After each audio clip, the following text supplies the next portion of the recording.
Cloudflare is an extremely fast-growing stock that has the potential to change the way the internet itself works. And they have recently released new earnings that I'm going to go through in detail to see how close they are to achieving that goal. Hey everyone, and welcome to FinTech. And in this video, I'm going to be going over the background of Cloudflare as a company, reviewing their most recent earnings report, and finally offering my thoughts on what this means for Cloudflare's future. One last thing, if you could please hit the like button and consider subscribing, it helps boost this video's engagement, which tells YouTube to push it out to a wider audience. With that said, let's dive into Cloudflare's backstory, explaining why they're growing so quickly that their stock increased 500% in just the last year. Cloudflare was founded by three co-founders: Matthew Prince, a computer science undergrad turned lawyer at the University of Chicago, who is the current CEO of the company; Lee Holloway, a technical architecture wizard whose growth with the company was unfortunately cut short by a really tragic life; and Michelle Zatlyn, a graduate of Canada's prestigious McGill University, who formerly served as the COO and now is also the president of Cloudflare. Cloudflare was originally started as a business plan pitch at Harvard Business School, where Matthew Prince and Michelle Zatlyn presented their idea for Project WebWall. The idea for this was it would basically act as a firewall for the web. After winning the business plan competition, they moved out west to join Holloway to build this into an actual company. Now, this wasn't Prince's first company. He'd actually founded several in the past, including one called Unspam Technologies, which worked to combat spam. Lee Holloway had been the chief software architect at that company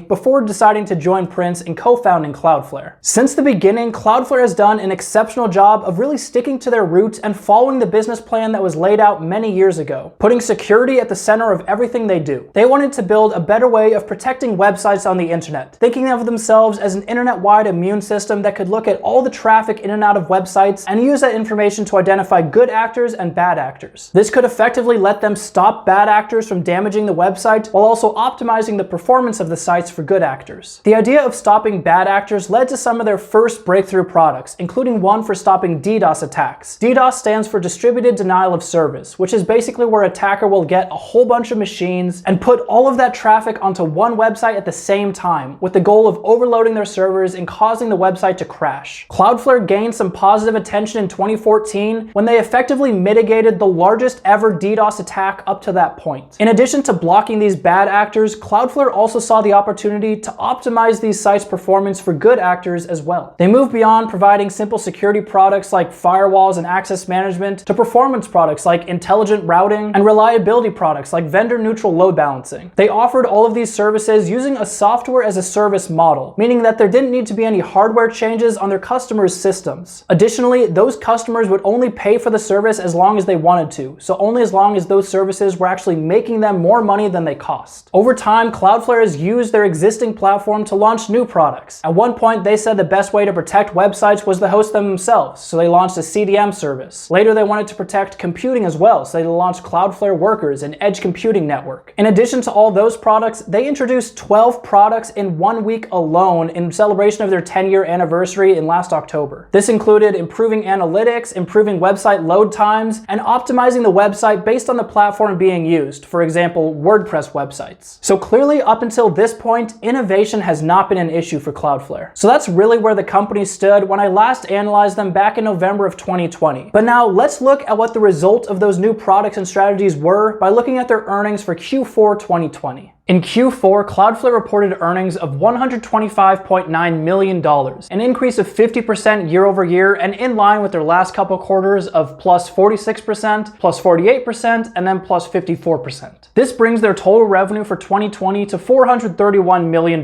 which coincidentally also represents a 50% year over year growth rate from 2019 to 2020. This is right in line with their growth from previous years. They grew revenue 59% in 2019, 43% in 2018, and 49% in 2019. On Cloudflare's website, they highlight this revenue growth as one of their key metrics, showing that they have a compound annual growth rate of 50% from 2016 through 2020. Their non-GAAP operating margin increased 1,690 basis points to negative 7.9%. Their dollar-based net retention rate also increased from 116% to 119%. This means that for every dollar one of their customers spends this year, Cloudflare can expect them to spend $1.19 next year. This is a really good sign that Cloudflare's customers like their products, and so every subsequent year, they're willing to spend more and more on them. Their non-GAAP gross profit was $93.8 million, putting their margin at 78.1%, which is a slight decrease from the 78.7% that they had last year. Their net cash flow was negative, but it stayed consistent with where it was in 2019, at negative $23.5 million,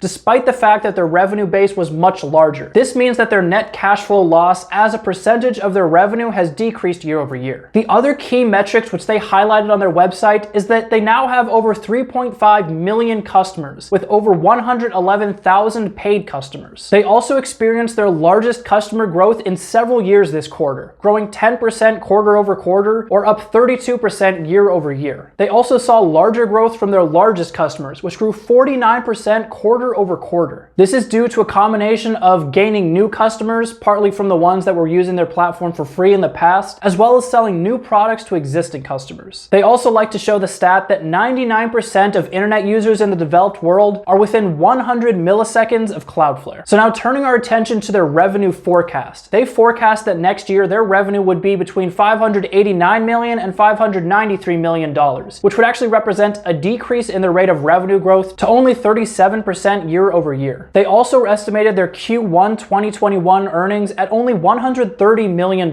which would represent only a growth rate of 4% quarter over quarter. Again, this would be a dramatic slowdown from the over 10% growth quarter over quarter that they've seen in the past. So now looking at all of these earnings, what's my take on them and what do I see for Cloudflare going forward? So the first thing that I immediately noticed when looking at these earnings is that the revenue growth is no longer accelerating like it looked like it was last quarter. In fact, it may be slowing down slightly. They forecast that next quarter, they're only going to grow 4% quarter over quarter, which would represent a huge slowdown from how fast they've grown in the past. To try to understand this, I listened to their earnings call, where their CFO explained that they were being both thoughtful and prudent when making these forecasts. I took this to mean that they were being overly conservative with their forecasts, and they really didn't expect to only grow 4%. They expected to beat that. Prince on the call also compared their estimate for next quarter to the same estimate they made back in May of 2020, where they dramatically underestimated how much revenue they were actually going to have. Basically, I think this revenue forecast is sandbagging, and I expect to see still around 10% quarter over quarter growth next quarter. If they repeated that 4 times over the next year, that would put their year over year growth at 46%, pretty much in line with what they've been doing the last 4 years. So one of the other things in this revenue forecast was the fact that their gross margins actually decreased a little bit year over year. On the earnings call, this was also explained by the fact that they saw increased traffic on their platform. The way Prince described this was that because of the way Cloudflare set up, they try to eat the cost of unexpected increases in traffic so that it doesn't pass on to their customers. This resulted in a large one-time cost to Cloudflare this year, but they're not going to see that in the future. So looking at all of those things collectively, what do I think of these results? Well, they're all right for Cloudflare. There's really nothing thesis changing in these results. They're continuing to execute at scale, but at the same time, they're not growing any faster than they were before. There's really nothing surprising here, either to the downside or the upside. Now, to keep some perspective, Cloudflare is growing at 50% CAGR, which would be an absolute blowout for any other company. But with Cloudflare, expectations are already set extremely high, and so we expect this kind of performance from them. I am happy to see the number of customers they've been able to convert from free customers to paid customers.